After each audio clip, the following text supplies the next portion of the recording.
The non-aligned movement affirms the role of the United Nations in promoting multilateralism and international cooperation, which are essential for addressing global challenges that impact the member states of the movement.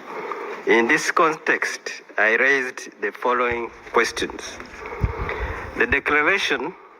Question 1, the Declaration on the Rights was adopted by the UN General Assembly in 1986, that is 40 years ago.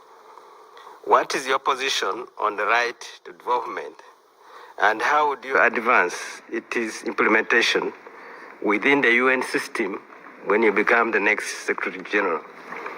Question 2, how do you assess the impact of unilateral coercive measures on the ability of affected developing countries to achieve sustainable development and fully implement the 2030 Agenda? What concrete actions would you promote in your capacity as next Secretary General to strengthen the role of the United Nations in opposing such measures that violate the UN Charter, urging their elimination and promoting mechanisms to prevent their application? I thank you. I thank the distinguished representative of Uganda on behalf of the non-aligned movement. Please, Mr. Otunnu. Excellency, I was there when the resolution on the right to development was adopted. As I said earlier, because human rights are so fundamental and so important, please let us return to the basics, which are clear in the Charter. What really matters is what we should return to. Development is very important, is one of the 3 pillars of UN action. And I would support that fully. It affects a large swath of the membership of the UN and of the population of the world. So we must not in any way relent in our efforts to promote development, and that is why the fate of the SDGs are very important. I've already commented on that.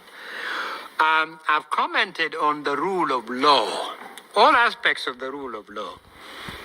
The Secretary General should encourage member states and all concerned to conduct themselves in accordance with the Charter of the United Nations, in accordance with the principles of the United Nations which have been agreed upon, and in accordance with the norms which have been developed and agreed by the United Nations. That is the role of the Secretary General. He or she didn't make the principles, doesn't make them up, but invokes, promotes, and encourages the application of those principles and those norms. I thank Mr. Otunnu.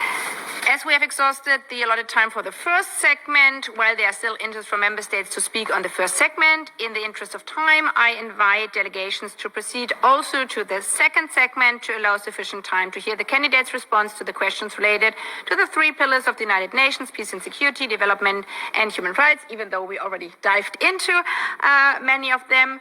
Civil society questions will be again interspersed with questions from member states. Priority will be given to those who have not spoken in the first segment. And as mentioned before, we will also come to distinguished representative on behalf of their member states. I would like to remind you that speaking time on behalf of individual member states is 2 minutes for the questions and also 2 minutes for answering. As a first speaker, I give the floor to the distinguished representative of Latvia, followed by the next civil society organization and Namibia.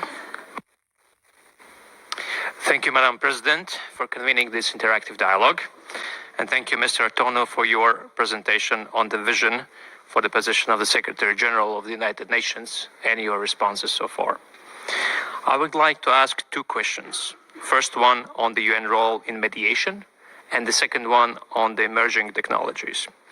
So the first question on mediation: how can the UN remain relevant in mediation when negotiations increasingly happen outside the UN? In other words, how do you envisage to ensure UN's seat at the negotiating table? And the second question on the emerging technologies: which emerging technology challenge, for example, AI, cybersecurity, biotechnology, or others, requires the most urgent UN attention? what will be your first steps to tackle it? Thank you. I thank the distinguished representative of Latvia. Please, Mr. Otunnu. Excellency, mediation, good offices, the go-between facilitating convening role of the Secretary General is capital.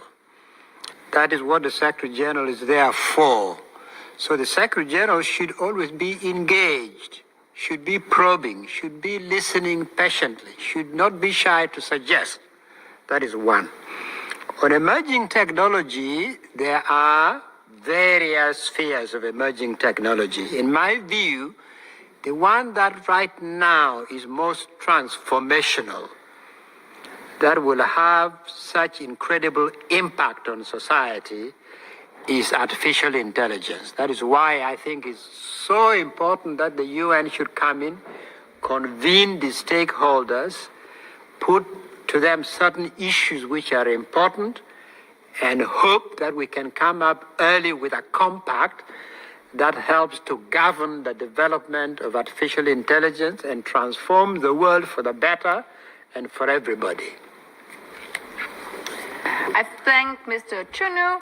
I now invite the Assembly to view a pre-recorded video by CMI, Marty Atasari Peace Foundation, our next civil society organization.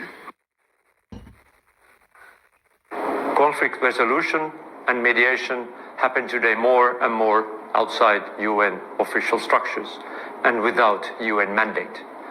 What could the new UN Secretary General do to better prevent and resolve violent conflicts? And what is the role of civil society in all of this? I thank CMI for their question. Please, Mr. Otunnu. Thank you, Excellency. When I was involved in developing the regime for the protection of children affected by war, I visited many conflict situations.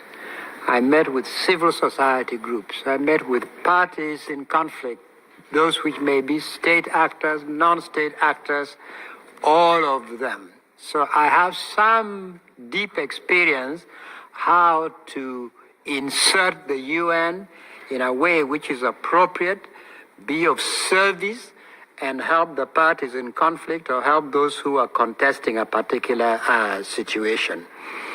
Secondly, I know that preventing conflict is easier said than done, in part because even when the signs are there, the parties in conflict may be in denial.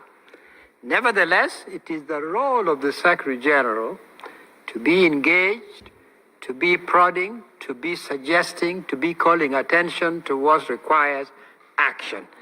This perhaps, good offices, mediation, being a facilitator, convener, is one of the most important roles of the Secretary General and is part of the soft power of the Secretary General to which I referred earlier. I thank Mr. Otunnu. I now give the floor to the next speaker, to the next distinguished speaker of Namibia, followed by Cuba and Peru.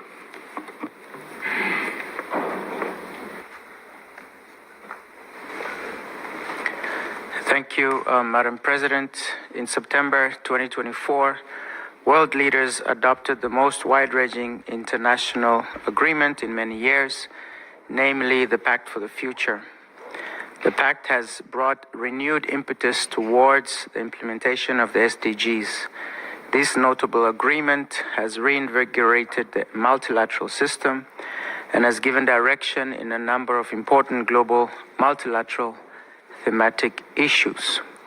My question to Mr. Otunnu is, what is your vision to implementing the Pact for the Future, and how best can the Secretariat support member states in its implementation ahead of the 2028 review?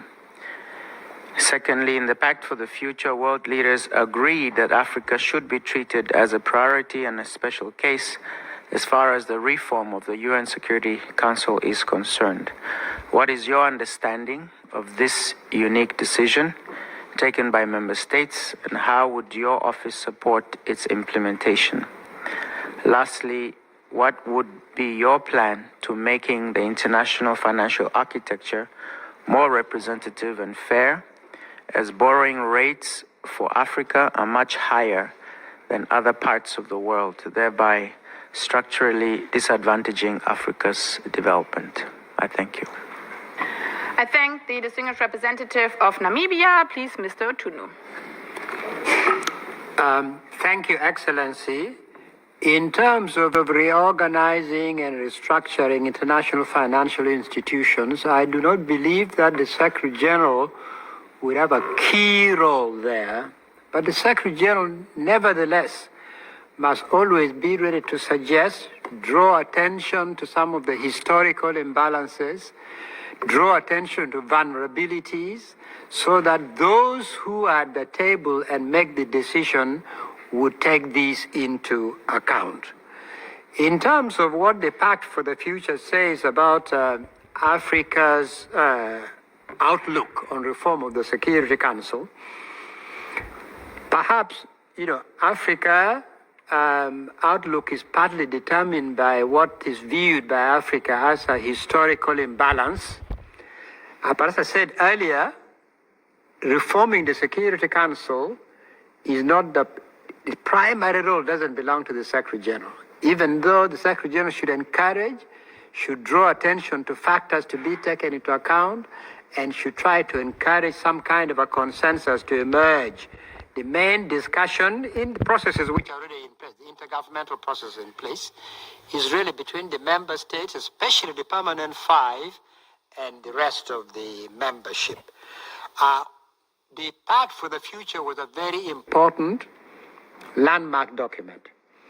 We should work with it, and I hope that come 2028, we will have much to show in terms of what has been achieved as a result of the Pact for the Future. But I support very much the provisions of the Pact. I support very much the measures that needs to be taken. I hope that 2028 would show good results. I thank Mr. Otunnu. I now give the floor to the distinguished representative of Cuba. Muchas gracias, señora. Thank you very much, Madam President. Mr. Otunnu, Cuba thanks you for this opportunity to engage in these interactive dialogues, and we reiterate the need for the selection process for the Secretary General to be open, transparent, and inclusive. We align ourselves with the questions asked by the G77, the NAM and AOSIS, and we'd like to ask the following questions in our national capacity. What concrete structural reforms will you engage in to transform the international financial system into one that is more just, inclusive and representative, that would effectively respond to the needs and priorities of developing countries, including access to finance, debt relief, and louder voice and agency in decision-making? And how do you see the role of the UN in this process? Our second question: given the growing rise of conflicts and the proliferation of warmongering rhetoric, what actions will the Secretary General engage in to promote a culture of peace, the peaceful settlement of disputes, and respect for the principle of the non-use of force? Thank you very much. I thank the distinguished representative of Cuba. Please, Mr. Otunnu. Excellency, first, the Secretary General should always invoke the Charter. Should always rest on the principles of the Charter, regardless of the situation, in a way which is impartial, in a way which is equal, and a way which is responsible. Secondly, Excellency, about the structures of the IFIs, the International Financial Institution, two roles for the Secretary General. They are not central. I don't want to mislead you. They are not central.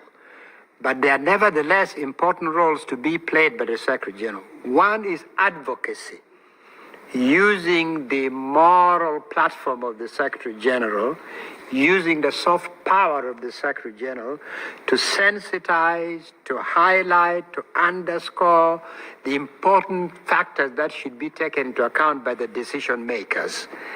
And secondly, in the case of particular countries in need, as I said earlier, when they have done their own homework and their own planning and their own mobilization of resources domestically and fighting corruption is for the Secretary General to knock on certain doors on their behalf. These are the two roles for the Secretary General. And then those who must decide on restructuring the international financial institution take this into account. I thank Mr. Otunnu. I now give the floor to the distinguished representative of Peru, followed by the Russian Federation and the next civil society organization. Thank you, Madam President, and thank you, Mr. Otunnu, for your presentation. Peru is participating in this dialogue with the firm commitment to strengthen the United Nations in order for it to be able to address in a cooperative manner the challenges that humanity faces. Inspired by the legacy of Pérez de Cuellar, the only UN Secretary General from the Latin American and the Caribbean region, we reaffirm the importance of leadership that is able to bring about consensus in the current international context that is marked by growing complexity, volatility, and uncertainty.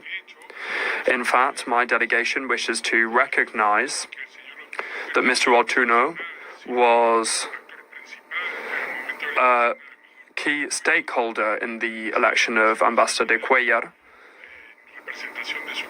representing his country at the Security Council during the crucial moments for that selection process. We'd like to ask the following question. Next year, 2027, will see the beginning of the debate on the future of the Sustainable Development Goals, moving towards 2030. So what do you think about what should happen after 2030? What concrete actions will you be engaging in to bring back the effective capacity of the Secretary General to lead, to contribute, to respond to emerging threats to international peace and security, such as transnational organized crime and AI governance? Those are our questions. Thank you. I thank the distinguished representative of Peru. Please, Mr. Otunnu. Thank you very much, Excellency. Yes, indeed, I have very fond memories and great respect for Secretary General Pérez de Cuellar. On the SDGs, there are two things that we need to do. First, the Secretary General need to find ways and knock on doors to generate more resources for countries which are struggling to fulfill the SDGs. But again, I repeat, countries that have done their own work at home, they're responsible, they're fighting corruption, they're planning, they're investing, they're mobilizing resources. Then the Secretary General can come and give a helping hand. And secondly, it's also, I think, important that in terms of advocacy, the Secretary General should continue to be a key advocate. And thirdly, I would say this, I think I said it earlier, that for me it's very important, the UN shouldn't be a diplomatic ivory tower. The SDGs are important. I believe in them. But we should now follow the trail of the SDGs as they go to national and to community levels, to make sure that we are connected, that we have the same understanding, and that these things will in fact produce the results we want. I don't have time to give you examples of how some of the Millennium Development Goals that I was very much involved in went wrong in terms of implementation at the national and local levels. Mm-hmm. We should guard against that. I thank Mr. Otunnu. I now give the floor to the distinguished representative of the Russian Federation. Distinguished President, Russia believes it's important to select the most worthy candidate that will be in line with the high standards of professionalism and competency and dedication to the goals and principles of the UN Charter in all of their entirety and interconnections. We'd like to therefore ask a few questions to Mr. Otunnu. First of all, Mr. Otunnu, the Secretary General, is to be guided by the General Assembly. Would you think that it ought to be guided by resolutions that go beyond the UN's authority, especially those that are currently considered by the Security Council. Do you believe that the principles of the Charter can be ranked by importance, in which the Secretariat would be able to arbitrarily interpret situations using certain principles, for example, for territorial integrity and self-determination? Thank you. I thank the distinguished representative of the Russian Federation. Please, Mr. Otunnu. Excellency, as I said earlier, the role of the Security Council, the role of the General Assembly, complementary as set out in the Charter. One shouldn't try to displace the other. And also, as much as possible, we should avoid conflict between the two institutions. That being said, we do have in the record of the UN, the Uniting for Peace going back to 1950, as I said earlier, used very rarely and very sparingly.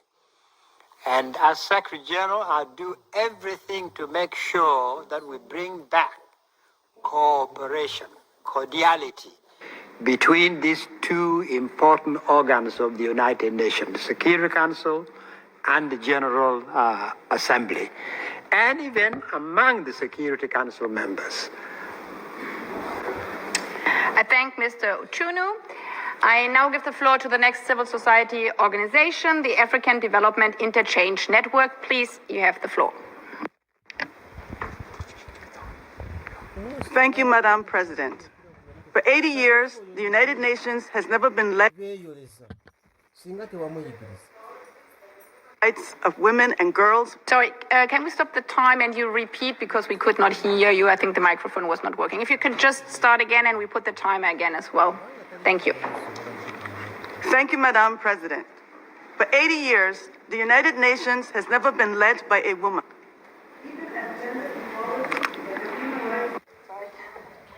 Sorry again, but I think you're pressing the microphone. Once it's on, don't press the button. So we go again. For 80 years, the United Nations has never been led by a woman, even as gender equality and the human rights of women and girls remain central to its commitments. At a time when those rights are increasingly being challenged, how would you, Mr. Otunnu, use the authority and leadership of the Secretary General to defend hard-won gains, confront gender-based violence and discrimination, and ensure that equality is reflected within the United Nations itself? Thank you. Thank you very much. Thank you for your understanding, and everybody could understand the question. Please, Mr. Otunnu. Thank you very much, Madam. I believe strongly in equality. I believe strongly in gender parity and would promote that at every opportunity as Secretary General. Secondly, Madam, I spent several years, it was pioneering work at the time, incorporating the protection, the well-being of children and women and innocent people as an integral and substantive aspect of the peace and security agenda of the Security Council. I'm very happy that that has now been broadened to incorporate other aspects of peace and security, and I support that very, very strongly. So what you are suggesting is a natural extension of what I've been doing for many, many years. I also said earlier that one of the reasons why we can't be indifferent to the major conflicts going on is when we see the impact of that conflict on the ground, what it does to children, women, and innocent people. I thank Mr. Otunnu. I now give the floor to the distinguished representative of Ecuador, followed by Indonesia, the Philippines, and the next civil society organization. These are so far the remaining speakers on the list. If anybody else would like to request the floor, please press the button now. Otherwise, we would close this. Please, the distinguished representative of Ecuador. Gracias, señora presidenta. Thank you, Madam President. I thank Mr. Otunnu for participating in these dialogues. In different parts of the planet, transnational organized crime is undermining state institutions, feeding violence, exacerbating conflicts, and compromising the protection of human rights. Your vision statement underscores the importance of prevention, early action, strengthening cooperation with regional organizations, and the leadership of the Secretary General to build consensus. In this context, do you think that the United Nations should give more priority to transnational organized crime within its peace and security agenda? And what concrete initiatives would you engage in as Secretary General to promote a more comprehensive and coordinated response from the UN system and from regional organizations in response to this challenge? Thank you very much. I thank the distinguished representative of Ecuador. Please, Mr. Otunnu. This is a new evolving phenomenon with major implications. And there are parts of the world which are already being seriously affected by transnational organized crimes. The UN should look very carefully at this and see what contribution it can make beyond what is now being done by the agencies which are in place. So I will do more homework in that area. I can't say now for you that this and that is what we'll do, but it's a very important issue. It should be looked at very seriously and something proposed that can make a contribution to pushing back the growth of transnational organized crimes. I thank Mr. Otunnu. I now give the floor to the distinguished representative of Indonesia. We appreciate the President of the General Assembly for convening this meeting. Excellency, we thank you for sharing your vision for the future of the United Nations. At a time when multilateralism is facing increasing fragmentation, the role of the Secretary General is more critical than ever to serve as a moral leader and a bridge builder. In this regard, Indonesia would like to pose the following questions. With multilateralism under increasing strain, do you believe incremental reform is sufficient, or is there a need for more fundamental recalibration to the system? How will you overcome persistent resistance to change while ensuring the UN adapts to current and future realities? Second, in an era of complex fragmentation, how do you intend to revitalize the UN role as the prominent forum for open dialogue among leaders to foster mutual understanding and solidarity? Lastly, how do you envision strengthening meaningful youth participation in shaping global norms and contributing to forward-looking and future-ready multilateral solution? We look forward to your insights. Thank you. I thank the distinguished representative of Indonesia. Please, Mr. Otunnu. Thank you very much, Excellency. I said earlier that even though member states are the immediate association that compose the UN is also about the people. And so the Secretary General should reach out to the people, should invite them to be involved, should connect the UN to them, should give them some sense of hope and faith in this institution. And when I'm speaking about the people, obviously, perhaps the most important single segment are the youth. After all, the Charter says succeeding generations. And so we should get them more engaged with the work and the enterprise of the United Nations. And then you spoke about resistance to reform. Well, there may be a tendency to have some pockets of resistance. I wouldn't be surprised if within the Secretariat, among member states, the role of the Secretary General is to work on that, to make sure that we go from resistance to acceptance and cooperation. Because long-term, these reforms are for the benefit of the United Nations and for the people of the world, long-term. The risks are real if we don't face up to serious, thoroughgoing reforms right now. Now, you spoke about incremental or fundamental. I think in my remarks it's clear, I said, reform is not an optional choice. Right now, it is an imperative. And therefore, to me, we should go do fundamental changes. We should change the attitude of our attitude. We should change the culture of work, like any major institutions in the world will do all the time. It should be the same at the United Nations. I thank Mr. Otunnu. I now give the floor as the next speaker to the distinguished representative of the Philippines, followed by the next civil society organization, which will also ask the last questions for today's interactive dialogue. So we will end a bit earlier. Please, distinguished representative of Indonesia, you have the floor. Thank you, Madam President. Mr. Otunnu, we thank you for sharing your vision for the future of the United Nations. As chair of the like-minded group for middle-income countries, the Philippines would like to inquire how you believe the UN support to middle-income countries can be improved, considering that the majority of the world's poor continue to live in middle-income countries, including a strategic plan for action for mix and a dedicated focal point in the Secretariat, which the like-minded group have been consistently calling for. In particular, how do you see the opportunities provided by UN80 to rethink and recalibrate and strengthen partnerships for and with the middle-income countries throughout the United Nations system? Thank you. I thank the distinguished representative of the Philippines indeed. I now give the floor to Mr. Otunnu again to answer. Excellency, you know, in working on this, we should not leave any group out.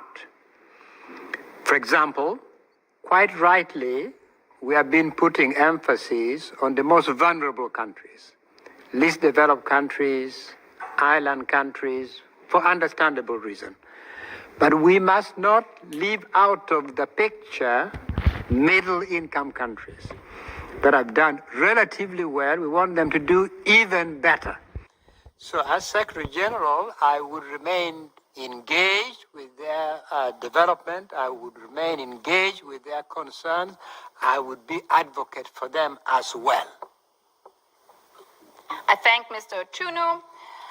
As a final question, I now give the floor to the last civil society organization and invite the Assembly to view a pre-recorded video by Ayufun Foundation Trust. On behalf of Edufund Foundation Trust India, grassroots organizations working directly with vulnerable community are already addressing urgent challenges such as hunger, climate change, and social inequality, often with minimal resources. Despite their impact, they remain underrepresented in global decision-making and struggle to access institutional funding. If appointed as Secretary General, how will you ensure the grassroots civil society organizations are meaningfully included in shaping development policies and gain equitable access to funding and support within the United Nations system? I thank the Foundation Trust, Ayufun. Please, Mr. Otunnu, to respond to the last question, also sum up the interactive dialogue. Grassroots and civil society, that is where I've been buried the last 5 years. In the project of Rocho Pacho in northern Uganda, which is working with women and youth and communities of faith and people of different political persuasion coming together in a movement to rebuild a broken society. So I have some experience of doing that. I would just say to you, distinguished excellencies and delegates, that what I bring are decades of experience across the UN pillars. It is decades in every situation of leadership working to build consensus, working to propose innovative solutions. And it is experience, as this last question suggests, of working at the grassroots. I feel at home here, but not only here. I'm at home at the national level in different parts of the world. I've worked with them, I've been to their countryside. And I'm at home at the grassroots. That's where I've been the last 5 years, not just in my country, but also elsewhere when I was involved with the UN. So I just hope that you will give consideration to this candidature and that what I bring may be helpful for the UN at this critical moment and the kind of leadership it needs. I thank you very much.